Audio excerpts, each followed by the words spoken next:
The Legend of the Hundred Islands. One day, bad news broke out that an invading force was coming from across the sea. Immediately, the Raha called for a council of meeting among his chieftains. The group finally decided to meet the enemy at sea. They must not be allowed to land, asserted Araha Nasubek. 100 of the bravest warriors were summoned. They boarded in 10 large bankas, armed to the teeth.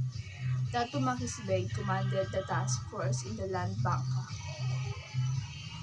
Not long enough, the two forces were soon locked in mortal combat. Furious encounter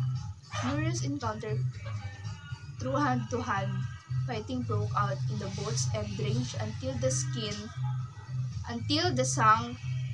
sun sank in the west and darkness covered the sea. When morning came, none of the 100 warriors returned alive.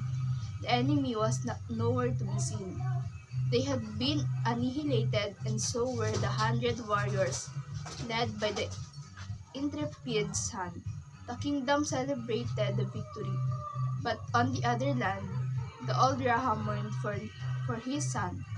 Several days later, the townspeople were surprised seeing a wonderful sight in the sea.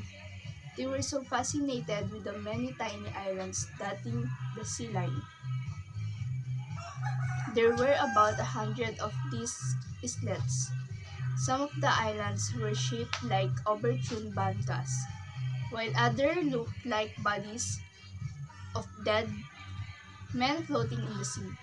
The people believed that these were the 100 warriors who had sacrificed their lives in defense of their homes.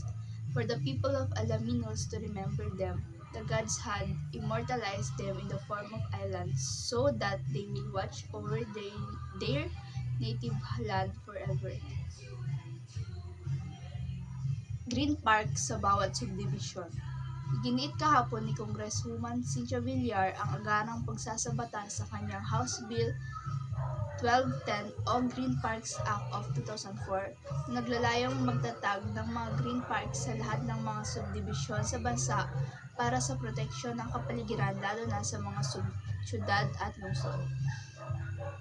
Ito ay matapos pagtibayin ng House Committee on Housing and Urban Development ang panukala ni Villar na nakahain ngayon sa mababang kapulungang Kongreso.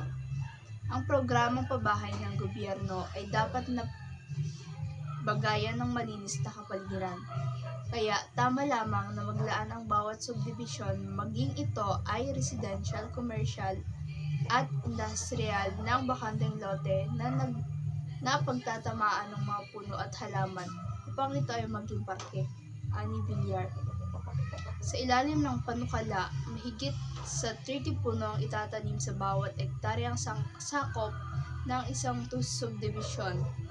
Kapag tuluyang naging batas ang mga naitayo ng subdivision bago pa man ang panukala ay masasakop na rin ng Green Parks Act. Ang mga homeowners association na magtatayo ng green parks sa kanilang subdivision ay makakakuha ng libreng buto at halamang itatanim mula sa DENR at DA. Maglalaan din ng libreng gamit at artisanal wells ang naturang mga departamento para sa pagmiminta ng naturang mga parke.